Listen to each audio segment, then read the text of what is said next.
نحمده ونصلي على رسوله الكريم اما بعد فاعوذ بالله من الشيطان الرجيم بسم الله الرحمن الرحيم رب اشرح لي صدري ويسر لي امري واحلل عقدة من لساني يفقهوا قولي۔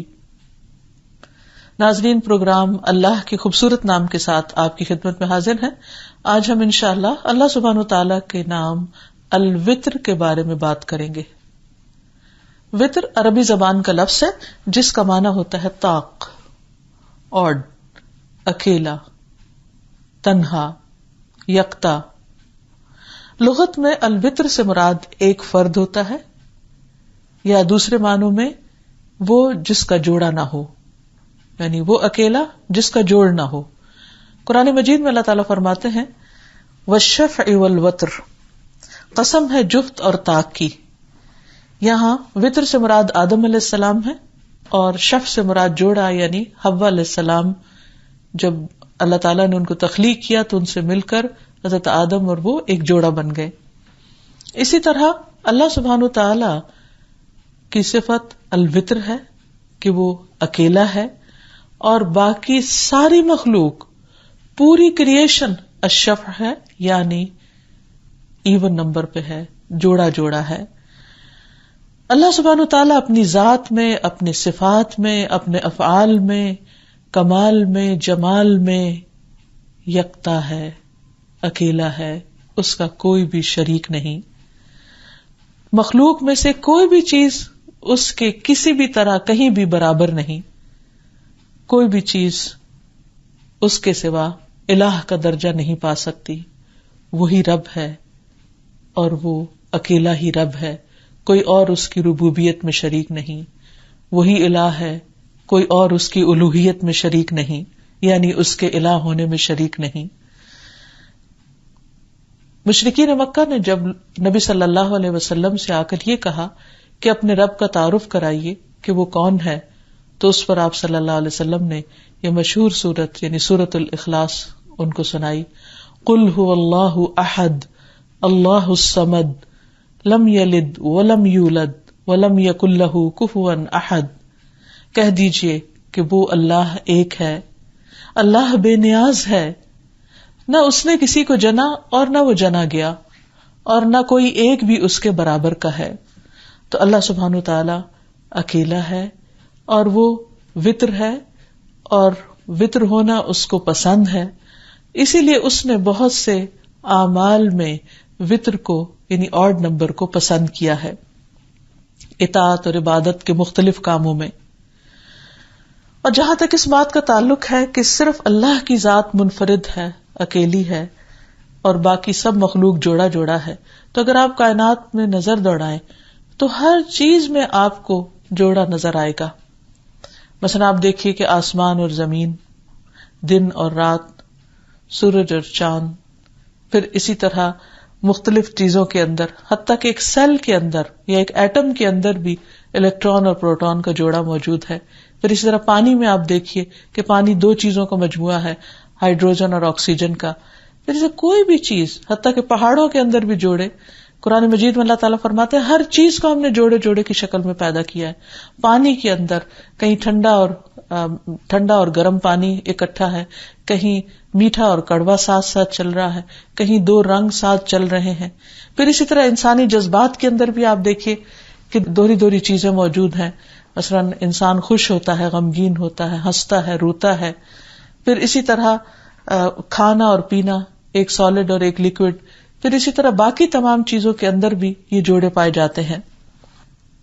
قرآن مجید میں اللہ تعالیٰ فرماتے ہیں سورۃ الرعد میں وَهُوَ الَّذِي مَدَّ الْأَرْضَ وَجَعَلَ فِيهَا رَوَاسِيَ وَأَنْهَارًا وَمِنْ كُلِّ الثَّمَرَاتِ جَعَلَ فِيهَا زَوْجَيْنِ اثْنَيْنِ يُغْشِي اللَّيْلَ النَّهَارَ إِنَّ فِي ذَلِكَ لَآيَاتٍ لِقَوْمٍ يَتَفَكَّرُونَ۔ اور وہی ہے جس نے زمین کو پھیلا دیا اور اس میں پہاڑ اور ندیاں بنائیں، اور اس میں تمام پھلوں میں سے ایک ایک جوڑا دو قسم کا بنایا، وہ رات کو دن پر اڑا دیتا ہے۔ بلا شبہ اس میں ان لوگوں کے لیے یقیناً بہت سی نشانیاں ہیں جو غور و فکر کرتے ہیں۔ پھر اسی طرح سورۃ الرحمن میں اللہ تعالیٰ فرماتے ہیں فیہما من کل فاکہۃ زوجان فَبِأَيِّ آلَاءِ رَبِّكُمَا تُكَذِّبَانِ، کہ ان دونوں میں ہر پھل کی دو قسمیں ہیں، یعنی دو جنتوں کا ذکر ہے، پھر ہر جنت کے اندر پھلوں کی دو دو قسموں کا ذکر ہے، تو تم دونوں اپنے رب کی کن کن نعمتوں کو جھٹلاؤ گے؟ حتیٰ کہ انسان کا جوڑا بحیثیت انسان کے، جنس کے، پھر جن کے ساتھ بھی ہے، اور پھر انسان اور جن کا الگ الگ اپنا اپنا بھی جوڑا ہے. اور حقیقت یہ ہے کہ کوئی بھی مخلوق جوڑے کے بغیر زندہ بھی نہیں رہ سکتی اور پروڈکٹیو بھی نہیں ہو سکتی. مثلاً اللہ تعالیٰ نے جو مخلوقات کو پیدا کیا تو کسی بھی انسان کے لیے بالکل اکیلے اور تنہا رہنا نہایت پریشانی کی بات ہے. مثلاً کوئی انسان کسی جزیرے پر یا کسی جگہ پر بالکل آئسولیشن میں رہنا اس کے لیے ایک ٹارچر ہے، عذاب ہے. وہ انسانوں کے ساتھ مل کر ہی رہ کر ہی خوش ہوتا ہے.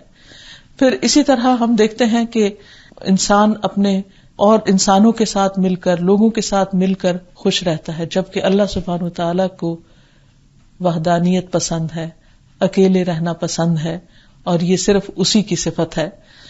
پھر اللہ تعالیٰ فرماتے ہیں وَمِن كُلِّ شَيْءٍ خَلَقْنَا زَوْجَيْنِ لَعَلَّكُمْ تَذَكَّرُونَ، اور ہر چیز کے ہم نے جوڑے پیدا کر دیے شاید تم ان سے سبق حاصل کرو.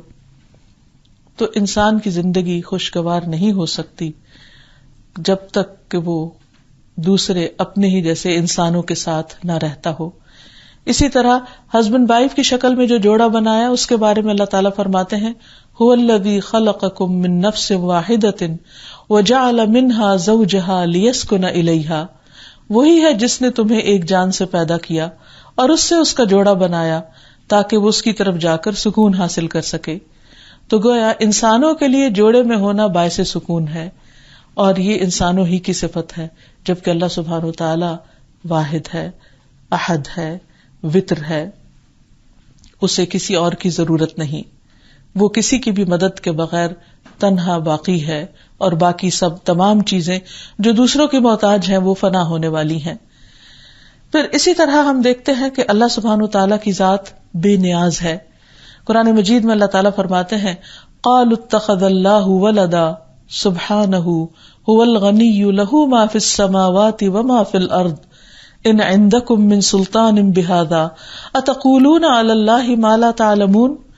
انہوں نے کہا کہ اللہ نے اولاد بنا رکھی ہے، وہ پاک ہے، وہ بے پرواہ ہے، اسی کے لیے ہے جو کچھ آسمانوں میں اور زمین میں، یعنی وہ پوری کائنات کا مالک ہے، اس کو کسی ایک بیٹے کی ضرورت نہیں، اولاد کی ضرورت نہیں، کیونکہ وہ کسی کا بھی محتاج نہیں، کسی مددگار کی اس کو ضرورت نہیں.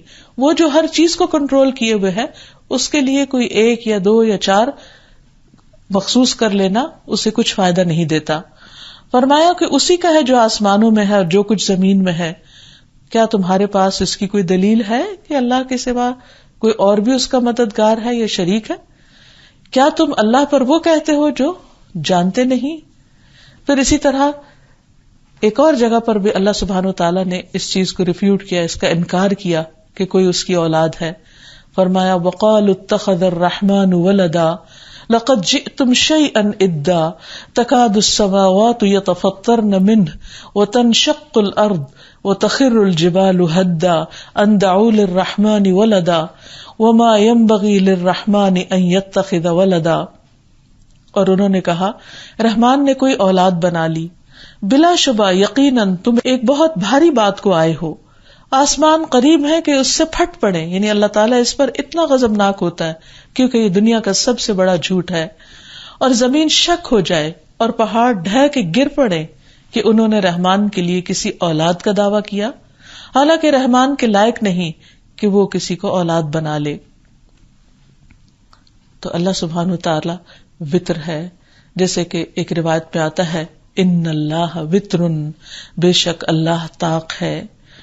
اور اللہ سبحانہ وتعالی کی جتنی بھی صفات ہیں وہ سب بھی منفرد ہیں، یعنی اس کا ایک ایک نام اور اس کی ایک ایک صفت اور اس کا ایک ایک کام، اس میں بھی وہ بے مثال ہے. لیس کمثلہ شیء وہو السمیع البصیر، اس جیسی تو کوئی چیز ہی نہیں، کوئی چیز اس کی مثال نہیں، کوئی چیز اس کے مشابہ نہیں، کوئی چیز اس جیسی نہیں، اور وہ یکتا ہے، منفرد ہے.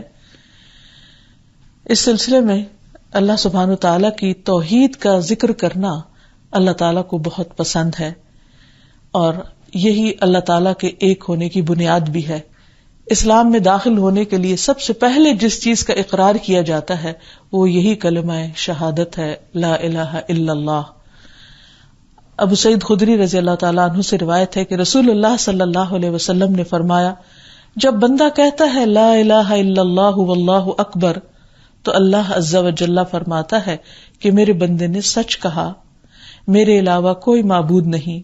اور جب وہ کہتا ہے لا الہ الا اللہ لا شریک لہ تو ارشاد ہوتا ہے میرے بندے نے سچ کہا، میرے علاوہ کوئی معبود نہیں اور میرا کوئی شریک نہیں. جب وہ کہتا ہے لا الہ الا اللہ لہ الملک و لہ الحمد تو ارشاد ہوتا ہے میرے بندے نے سچ کہا، میرے علاوہ کوئی معبود نہیں، یہ میرے ہی لیے ہے بادشاہی اور میرے ہی لیے ہے تمام تعریفیں. اور جب وہ کہتا ہے لا الہ الا اللہ ولا حول ولا قوت الا باللہ تو ارشاد ہوتا ہے میرے بندے نے سچ کہا، میرے علاوہ کوئی معبود نہیں اور گناہوں سے بچنے کی ہمت اور نیکی کی قوت مجھی سے حاصل ہو سکتی ہے. راوی ابو اسحاق کہتے ہیں کہ میرے استاد ابو جعفر نے اس کے بعد کچھ کہا جو میں کچھ سمجھ تو نہ سکا، تو میں نے ابو جعفر سے پوچھا کہ کیا کہا؟ فرمایا جسے موت کے وقت یہ کلمات نصیب ہو جائیں اسے آگ نہیں چھوئے گی. یعنی جس بندے کا اختتام لا الہ الا اللہ کے کلمات پر ہو اور توحید پر اس کا خاتمہ ہو پھر وہ نجات پا گیا. اور نہ صرف یہ کہ موت کے وقت بلکہ زندگی بھر ہمیں اسی کلمے پر ایمان رکھنا چاہیے کہ اللہ سبحانہ وتعالی اپنی ذات میں، اپنی الوہیت اور ربوبیت میں شریک ہے. تو حقیقت یہ ہے کہ انسان کی عظمت اور بڑائی اسی میں ہے کہ وہ ہمیشہ اللہ سبحانہ وتعالی کی توحید کا اقرار اور اظہار کرتا رہے. قرآن مجید میں سورۃ بنی اسرائیل میں آتا ہے وَقُلِ الْحَمْدُ لِلَّهِ الَّذِي لَمْ يَتَّخِذْ وَلَدًا وَلَمْ يَكُنْ لَهُ شَرِيكٌ فِي الْمُلْكِ وَلَمْ يَكُنْ لَهُ وَلِيٌّ مِّنَ الذُّلِّ وَكَبِّرْهُ تَكْبِيرًا. اور کہہ دیجئے سب تعریف اللہ کے لیے ہے جس نے نہ کوئی اولاد بنائی ہے اور نہ ہی بادشاہت میں کوئی اس کا شریک ہے اور نہ عاجز ہو جانے کی وجہ سے کوئی اس کا مددگار ہے، اور اس کی بڑائی بیان کرو، خوب خوب بڑائی بیان کرنا. پھر اسی طرح جہاں اللہ سبحانہ تعالیٰ کی کوئی اولاد نہیں وہاں اس کی کوئی بیوی بھی نہیں. قرآن پاک میں آتا ہے وَجَعَلُوا لِلَّهِ شُرَكَاءَ الْجِنَّ وَخَلَقَهُمْ وَخَرَقُوا لَهُ بَنِينَ وَبَنَاتٍ بِغَيْرِ عِلْمٍ سُبْحَانَهُ وَتَعَالَى عَمَّا يَصِفُونَ بَدِيعُ السَّمَاوَاتِ وَالْأَرْضِ أَنَّى يَكُونُ لَهُ وَلَدٌ وَلَمْ تَكُن لَهُ صَاحِبَةٌ وَخَلَقَ كُلَّ شَيْءٍ وَهُوَ بِكُلِّ شَيْءٍ عَلِيمٌ. اور انہوں نے جنوں کو اللہ کا شریک بنا دیا، یعنی شرک کرنے والوں نے کسی چیز کو چھوڑا نہیں، کسی نہ کسی چیز کو اللہ کے برابر لا کھڑا کیا، حالانکہ اس نے انہیں پیدا کیا. یعنی ایک سمپل سی بات ہے سمجھنے کی کہ اللہ تعالیٰ کا کوئی شریک اس لیے نہیں ہو سکتا کہ ہر چیز اس کی بنائی ہوئی ہے. اور خالق اور مخلوق میں فرق ہے. جو چیز کسی نے بنائی وہ بنانے والے کے برابر کہاں سے آ سکتی ہے؟ تو برابر ہو ہی نہیں سکتی. اسی لیے اللہ سبحانہ وتعالیٰ فرماتے ہیں کہ وہ بہت بلند ہے اس سے جو وہ بیان کرتے ہیں اور بہت پاک ہے اس سے. وہ آسمانوں اور زمین کا موجد ہے. اس کی اولاد کیسے ہوگی جبکہ اس کی کوئی بیوی ہی نہیں، اور اس نے ہر چیز پیدا کی اور وہ ہر چیز کو خوب جاننے والا ہے. پھر اسی طرح یہ کہ اللہ سبحانہ وتعالیٰ کو کسی نے پیدا نہیں کیا، وہ سب سے اول ہے اور سب سے آخر. یعنی وہ اس وقت بھی تھا جب کچھ نہ تھا، یعنی کوئی چیز اس نے ابھی کریٹ نہیں کی تھی، اور وہ اس وقت بھی ہوگا جب کچھ نہ رہے گا. یعنی کل من علیہا فان ویبقى وجہ ربک ذی الجلال والاکرام، کہ ہر چیز فنا ہونے والی ہے اور تیرے رب کا چہرہ باقی رہے گا جو جلال و اکرام والا ہے. رسول اللہ صلی اللہ علیہ وسلم نے فرمایا اللہ تعالیٰ ازل سے موجود تھا اور اس کے سوا کوئی چیز موجود نہ تھی، اور اس کا عرش پانی پر تھا. لوح محفوظ میں اس نے ہر چیز کو لکھ لیا تھا. پھر اللہ تعالیٰ نے آسمان و زمین کو پیدا کیا. قرآن مجید میں بار بار اللہ سبحانہ تعالیٰ کی توحید کا ذکر ملتا ہے کہ وَإِلَٰهُكُمْ إِلَٰهٌ وَاحِدٌ لَا إِلَٰهَ إِلَّا هُوَ الرَّحْمَٰنُ الرَّحِيمُ. اور تمہارا معبود ایک ہی معبود ہے، اس کے سوا کوئی معبود نہیں، بے حد رحیم، بہت زیادہ مہربان. اور اسی لیے ہمیں اسی کی عبادت کی دعوت بارہا دی گئی ہے. فرمایا اعبدوا اللہ ما لکم من الہ غیرہ اللہ کی عبادت کرو، اس کے سوا تمہارا کوئی معبود نہیں. اور ہر پیغمبر کی یہی دعوت رہی ہے کہ خالص عبودیت اللہ ہی کا حق ہے. پھر اسی طرح نبی صلی اللہ علیہ وسلم اللہ سبحانہ تعالیٰ کی تعریف اور اس کی توحید بہت خوبصورت انداز میں کرتے ہیں. فرماتے ہیں کہ انت الہی لا الہ الا انت، تو ہی میرا الہ ہے، تو ہی میرا معبود ہے، تو ہی عبادت کے لائق ہے، تیرے سوا کوئی بھی الہ نہیں ہے. ایک اور جگہ پر آتا ہے لا الہ الا اللہ یفعل ما یرید اللہم انت اللہ لا الہ الا انت. اللہ کے سوا کوئی معبود برحق نہیں، وہ جو چاہتا ہے کرتا ہے. اے اللہ تو ہی معبود حقیقی ہے، تیرے سوا کوئی معبود نہیں، کوئی عبادت کے لائق نہیں. اور پھر یہ کہ ہمیشہ لا الہ الا اللہ پر اگر غور کیا جائے تو ہم دیکھتے ہیں کہ پہلے نفی کی گئی ہے کہ کوئی اور ہے ہی نہیں، اور پھر اس بات کیا گیا ہے کہ ہاں اگر کوئی ہے الہ تو وہ صرف اللہ ہی ہے.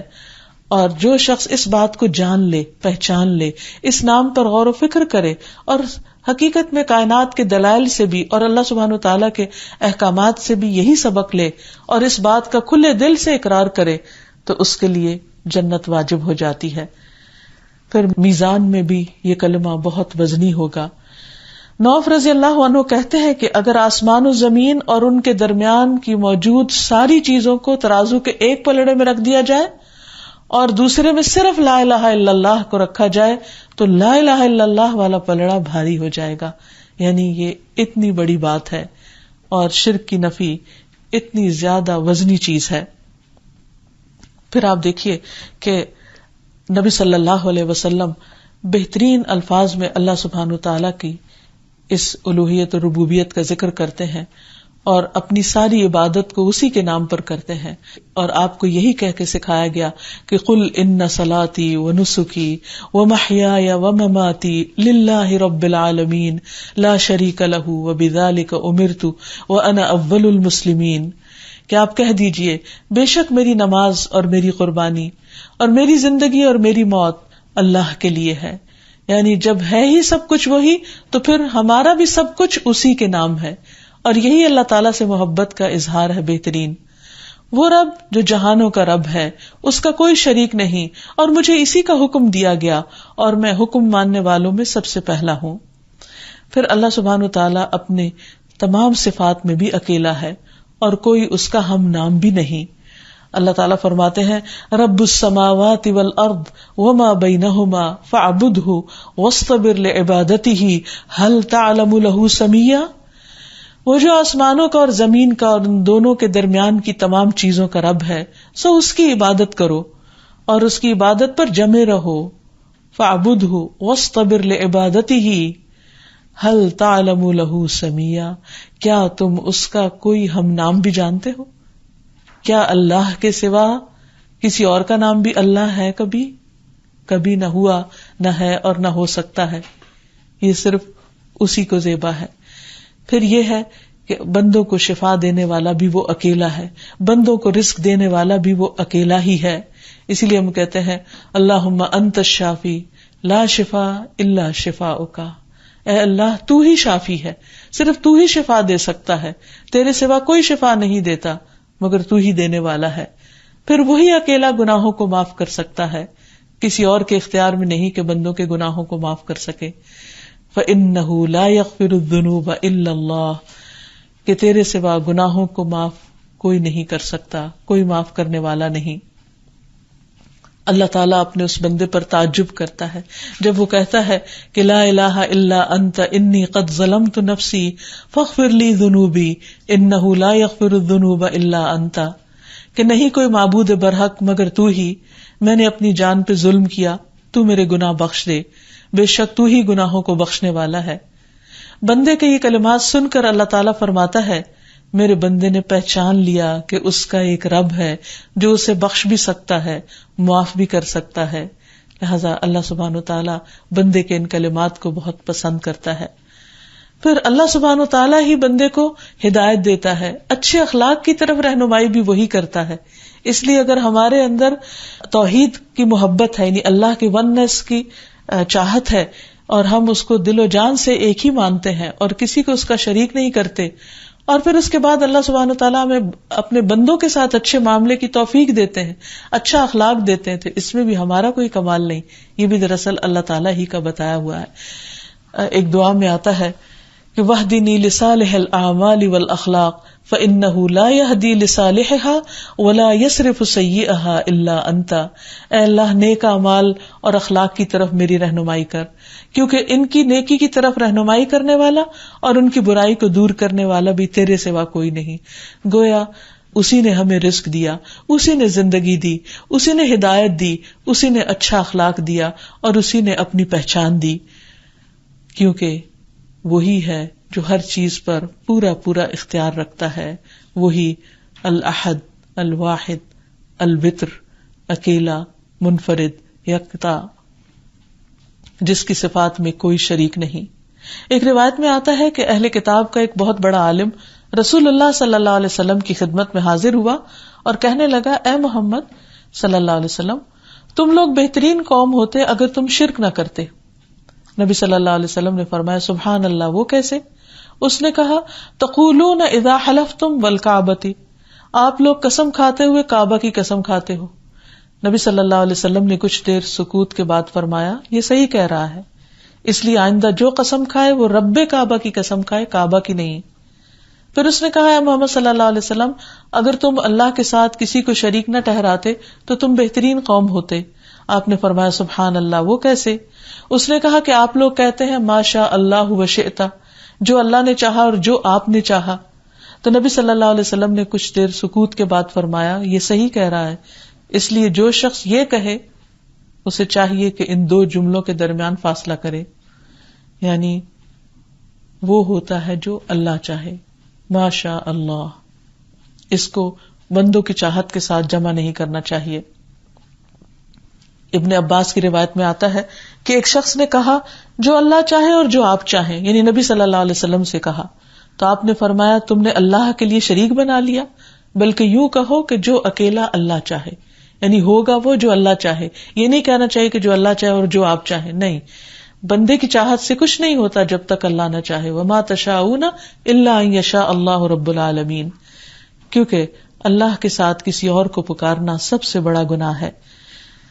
عبداللہ بن مسعود کہتے ہیں، میں نے نبی صلی اللہ علیہ وسلم سے پوچھا کہ اللہ کے نزدیک کون سا گناہ سب سے بڑا ہے؟ فرمایا، یہ کہ تم اللہ کے ساتھ کسی کو برابر ٹھہراؤ، حالانکہ اللہ ہی نے تم کو پیدا کیا ہے۔ میں نے عرض کیا، یہ تو واقعی سب سے بڑا گناہ ہے، یعنی شرک سب سے بڑا گناہ، اور پھر شرک انسان کو جہنم کی طرف لے جانے والا ہے، اور اس کے برعکس توحید یعنی اللہ تعالیٰ کو ایک ماننا، الوتر ماننا، یہ انسان کو جنت کی طرف لے جانے والا ہے۔ اب جب انسان اللہ سبحانہ تعالیٰ کی اس صفت کو جان لے، اس نام کو پہچان لے، تو پھر اس کے اثرات اس کی زندگی پر بھی ہونے چاہیے۔ سب سے پہلی بات تو یہ ہے کہ اللہ سبحانہ تعالیٰ ایک ہے اور ایک کو، وتر کو پسند کرتا ہے، تو اس لیے ہمیں بھی اپنے مختلف کاموں میں آڈ نمبر کو اختیار کرنا چاہیے۔ ہم دیکھتے ہیں کہ مختلف کاموں میں آڈ نمبرز کو پسند کیا گیا ہے، جیسے نماز، دن میں 5 نمازیں ہیں، اور پھر آخری نماز جو ہے وہ وتر ہے۔ پھر اسی طرح طہارت حاصل کرنے میں بھی طاق عدد بتایا گیا ہے، یعنی یا مثلاً 1 دفعہ ہاتھ دھوئے جائیں، یا 1 دفعہ کلی کی جائے، یا پھر 3 دفعہ کیا جائے۔ پھر اسی طرح اس کے بارے میں نبی صلی اللہ علیہ وسلم نے فرمایا، جب تم میں سے کوئی استنجا کرے تو طاق عدد میں کرے، جب تم میں سے کوئی وضو کرے بس چاہیے کہ اسے اپنے ناک میں پانی ڈالے، پھر اس کو جھاڑے یعنی صاف کرے، اور یہ سب کچھ یعنی طاق عدد میں ہونا چاہیے۔ پھر رات کی آخری نماز کو وتر بنانے کے بارے میں آپ نے فرمایا کہ اپنی رات کی آخری نماز کو وتر بناؤ۔ پھر اسی طرح لیلۃ القدر کو بھی طاق راتوں میں تلاش کرنے کا حکم دیا گیا۔ سالم اپنے باپ سے روایت کرتے ہوئے فرماتے ہیں کہ ایک آدمی نے خواب میں لیلۃ القدر کو رمضان کی 27ویں رات دیکھا، تو نبی صلی اللہ علیہ وسلم نے فرمایا کہ میں دیکھتا ہوں کہ تمہارا خواب رمضان کے آخری عشرے میں واقع ہوا ہے، تو تم اس رات کو رمضان کے آخری عشرے کی طاق راتوں میں تلاش کرو۔ پھر اسی طرح میت کو غسل دیتے وقت بھی طاق تعداد میں غسل دینا چاہیے، 1 بار یا 3 بار۔ پھر ابی ابن کعب سے روایت ہے کہ رسول اللہ صلی اللہ علیہ وسلم نے فرمایا، جب آدم علیہ السلام فوت ہوئے تو فرشتوں نے انہیں طاق بار غسل دیا، ان کی لحد تیار کی، اور انہوں نے کہا کہ یہ آدم کی سنت ہے ان کے بچوں کے لیے۔ اسی طرح نبی صلی اللہ علیہ وسلم کی ایک بیٹی جو فوت ہوئی تو آپ نے جو ان کو غسل دے رہی تھی ان سے کہا کہ ان کو بیری کے پتوں سے طاق بار غسل دو، 3 مرتبہ یا 5 مرتبہ، اگر ضرورت سمجھو تو اس سے زیادہ مرتبہ بھی دے سکتی ہو، اور آخری مرتبہ کافور ملا دو پانی میں، اور جب تم فارغ ہو جاؤ تو مجھے خبر کر دو۔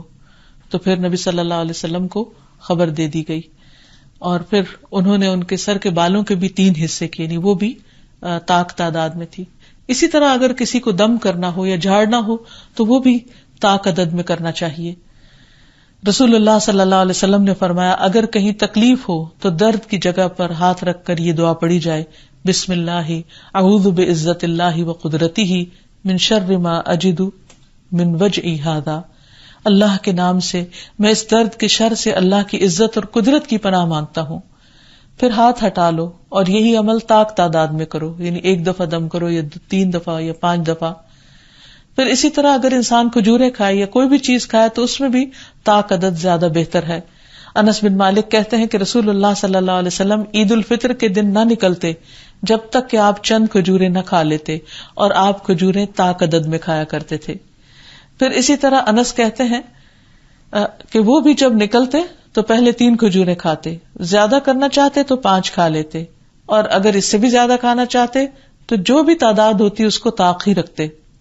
پھر اسی طرح طاق عدد میں سرما لگانا، رسول اللہ صلی اللہ علیہ وسلم نے فرمایا جب تم میں سے کوئی شخص سرما لگائے تو طاق عدد میں سلائی اپنی آنکھوں میں پھیرے، یعنی 1 بار یا 3 بار۔ جب پتھروں سے استنجا کرے تب بھی طاق عدد میں پتھر استعمال کرے۔ پھر اسی طرح وتر نماز بھی بہت اہم نماز ہے اور اس نماز کے پڑھنے کا حکم دیا گیا ہے۔ حضرت علی رضی اللہ تعالیٰ عنہ کہتے ہیں کہ رسول اللہ صلی اللہ علیہ وسلم نے فرمایا اے قرآن والو وتر پڑھا کرو، اس لیے کہ اللہ تعالیٰ وتر ہے اور وتر کو پسند فرماتا ہے، یعنی آخری نماز وتر کی ہونی چاہیے۔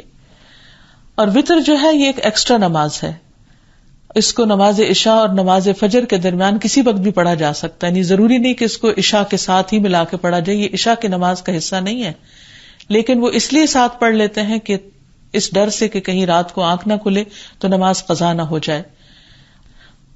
اور یہ یاد رہے کہ وتر ہر مسلمان پر لازم ہے۔ ابو ایوب کہتے ہیں کہ رسول اللہ صلی اللہ علیہ وسلم نے فرمایا وتر ہر مسلمان پر حق ہے، جو 5 پڑھنا چاہے 5 پڑھے، جو 3 پڑھنا چاہے 3 پڑھے، اور جو 1 پڑھنا چاہے وہ 1 پڑھے، لیکن اس کی آپ نے تاکید کی ہے۔ جب انسان اللہ سبحانہ تعالی کے ایک ہونے کو مان لیتا ہے تو اس کی زندگی میں بہت گہرا اثر ہوتا ہے، پھر وہ اپنی ضرورت کے وقت بھی اللہ تعالی کی طرف رجوع کرتا ہے، پھر وہ اپنی عبادت کے لیے بھی صرف اسی کا ہو کر رہتا ہے، پھر وہ اپنے غم اور دکھ کی داستان بھی اسی کو سناتا ہے۔ جیسے یعقوب علیہ السلام نے حضرت یوسف علیہ السلام کے گم ہونے پر جب اپنی پریشانی کا اظہار کیا تو کہا کہ انما اشکو بثی وحزنی الی اللہ واللہ بصیر بالعباد، کہ میں اپنے رنج و غم اور دکھ کی داستان اللہ کو سناتا ہوں، اللہ ہی سے شکوہ کرتا ہوں، اور اللہ بندوں کو دیکھنے والا ہے۔ یعنی انہوں نے اپنے بیٹوں کو ڈانٹ ڈپٹ کرنے کی بجائے یا ادھر ادھر لوگوں سے بار بار اپنے غم کی کہانی سنانے کی بجائے اپنے راز و نیاز اپنے رب ہی سے کیے، کیونکہ انسان جب اپنا کوئی بھی غم اپنے رب کو بتاتا ہے اور رب سے دعا کرتا ہے تو رب تعالیٰ اس کی مشکل کو آسان کر دیتا ہے، جبکہ بندوں کو بار بار اپنے غموں کی داستانیں سنانے سے بعض اوقات بندے تنگ آ جاتے ہیں، یا اگر تنگ نہ بھی آئے تو اس میں بعض اوقات غلط مشورے دے دیتے ہیں، یا وہ غم ختم نہیں ہوتا، وہ بڑھتا چلا جاتا ہے۔ اسی لیے ہم دیکھتے ہیں کہ کلمہ لا الہ الا اللہ کی بہت فضیلت ہے اور مختلف مقامات پر اس کو پڑھنے کے لیے بھی کہا گیا ہے۔ مثلاً وضو کے بعد کی دعا میں بھی اللہ سبحانہ تعالیٰ کی توحید شامل ہے اور اس کو پڑھنے کا اجر بھی بے پناہ بتایا گیا ہے۔ عقبہ بن عامر کہتے ہیں کہ رسول اللہ صلی اللہ علیہ وسلم نے فرمایا جو شخص وضو کرے اور کامل وضو کرے پھر جب اپنے وضو سے فارغ ہو جائے تو یوں کہے اشہد ان لا الہ الا اللہ وحدہ لا شریک لہ وان محمدا عبدہ ورسولہ، تو اس کے لیے جنت کے 8 دروازے کھول دیے جاتے ہیں، ان میں سے جس دروازے سے چاہے داخل ہو جائے۔ یعنی اللہ تعالیٰ کے ایک ہونے کی گواہی دینا اللہ تعالیٰ کے نزدیک اتنا پسندیدہ ہے کہ جو بندہ وضو کے بعد اس کی گواہی دیتا ہے اللہ تعالیٰ اس کے لیے جنت کے دروازے کھول دیتے ہیں. پھر اسی طرح نماز میں بھی اکیلے اللہ تعالیٰ کو پکارنا چاہیے. حضرت عائشہ کہتی ہیں کہ میں نے نبی صلی اللہ علیہ وسلم کو تہجد کی نماز میں رکوع میں لا الہ الا انت کہتے ہوئے سنا ہے. وہ کہتی ہے کہ میں نے ایک رات نبی صلی اللہ علیہ وسلم کو اپنے پاس نہ پایا تو میں نے گمان کیا کہ آپ اپنی دوسری بیویوں کے پاس چلے گئے ہیں، تو میں نے آپ کو ڈھونڈنا شروع کر دیا. واپس آئی تو آپ کو رکوع کرتے ہوئے یا سجدہ کرتے ہوئے پایا اور آپ فرما رہے تھے سبحانک و بحمدک لا الہ الا انت. سبحانک تو پاک ہے، و بحمدک اور تیری ہی تعریف کے ساتھ، لا الہ الا انت تیرے سوا کوئی الہ نہیں. میں نے کہا میرے ماں باپ آپ پر فدا ہوں، میں کس خیال اور گمان میں تھی اور آپ کس کام میں مصروف تھے. یعنی آپ اللہ سبحانہ و تعالیٰ کی وحدانیت کو پکار رہے تھے اور میں آپ کے بارے میں کچھ اور گمان کر رہی تھی. پھر اسی طرح کسی مجلس سے اٹھتے وقت انسان اگر یہ دعا پڑھ لے تو اس مجلس میں اگر کوئی بات ایسی ہو جو اللہ تعالیٰ کو پسند نہ ہو تو اس دعا کے پڑھنے سے انسان کی خطاؤں کا کفارہ ہو جاتا ہے. رسول اللہ صلی اللہ علیہ وسلم جب کسی مجلس سے اٹھتے تو آخر میں یہ کلمات کہتے تھے سبحانک اللہم و بحمدک اشہد ان لا الہ الا انت استغفرک و اتوب الیک. ایک آدمی نے کہا اے اللہ کے رسول آپ ایسے کلمات کہتے ہیں جو پہلے نہیں کہا کرتے تھے. آپ نے فرمایا یہ اس چیز کے کفارے کے لیے ہے جو مجلس میں ہو جاتی ہے. یعنی محفلوں میں بیٹھتا ہے انسان تو کبھی اس کے منہ سے بھول چوک کر کوئی ایسی باتیں نکل جاتی ہیں جو اللہ تعالیٰ کی پسند کی نہیں ہوتی، تو اس دعا کے پڑھنے سے، اور اس میں بھی آپ دیکھیے کہ بنیادی طور پر اللہ تعالیٰ کی توحید کا ذکر ہے. اور لا الہ الا اللہ کہنا کوئی معمولی بات نہیں ہے. دراصل انسان ساری کائنات کو نگیٹ کر رہا ہوتا ہے اللہ تعالیٰ کے الہ ہونے میں.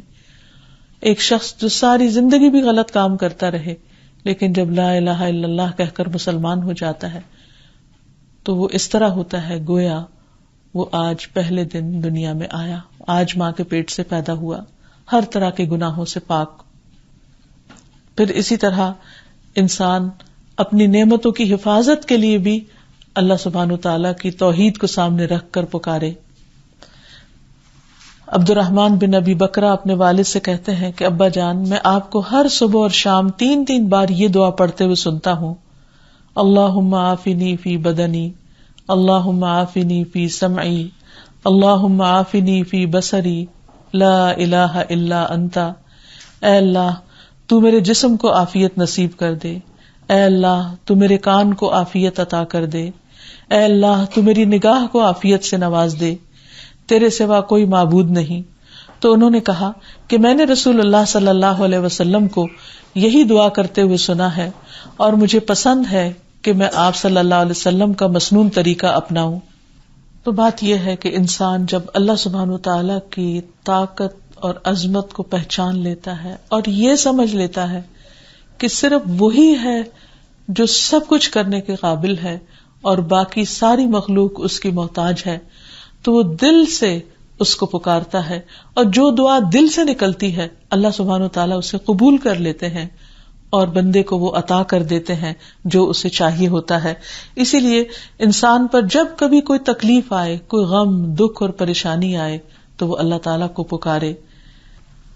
نبی صلی اللہ علیہ وسلم نے فرمایا پریشانیوں میں گھرے ہوئے آدمی کی دعا یہ ہے اللہم رحمتک ارجو فلا تکلنی الی نفسی طرفۃ عین واصلح لی شأنی کلہ لا الہ الا انت. اے اللہ میں تیری رحمت کی امید رکھتا ہوں، لہٰذا تو مجھے ایک لمحے کے لیے بھی میرے نفس کے حوالے نہ کرنا اور میرے تمام معاملات کی اصلاح فرما دے، تیرے سوا کوئی معبود نہیں ہے. پھر اسی طرح ایک اور موقع پر رنج و غم کے ازالے کے لیے آپ نے جو دعا سکھائی وہ تھی اللہ اللہ ربی لا اشرک بہ شیئا. اللہ اللہ ہی میرا رب ہے اور میں اس کے ساتھ کسی کو بھی شریک نہیں ٹھہراتا. دنیا کی آزمائش سے نکلنے کے لیے بھی، ایک الہ کو ہی پکارنا چاہیے. رسول اللہ صلی اللہ علیہ وسلم نے فرمایا کیا میں تمہیں ایسی دعا نہ بتا دوں کہ جب تم میں سے کوئی کسی رنج و الم یا دنیا کی آزمائشوں میں سے کسی آزمائش میں مبتلا ہو تو وہ دعا کرے تو اس کی یہ تکلیف دور ہو جائے. کہا گیا کیوں نہیں؟ آپ نے فرمایا وہ مچھلی والے کی دعا ہے، لا الہ الا انت سبحانک انی کنت من الظالمین، کہ نہیں کوئی الہ مگر تو ہی، تو پاک ہے، بے شک میں ظالموں میں سے ہوں، میں خطا کار ہوں، میں گناہ گار ہوں. تو حقیقت یہ ہے کہ اللہ سبحانہ تعالیٰ کی توحید کی سمجھ آنے پر ہی ہر چیز اپنے اپنے مقام پر چلی جاتی ہے اور انسان کے دل کو وہ قوت نصیب ہوتی ہے، اس کا سہارا پکڑ کر وہ اطمینان حاصل ہوتا ہے جو اس کے سوا کہیں اور حاصل ہو ہی نہیں سکتا. تو اللہ تعالیٰ سے دعا ہے کہ وہ ہمیں اپنی وحدانیت کا پورا یقین دلا دے اور ہمارا خاتمہ بھی لا الہ الا اللہ پر ہو. وآخر دعوانا ان الحمد للہ رب العالمین. السلام علیکم ورحمۃ اللہ وبرکاتہ.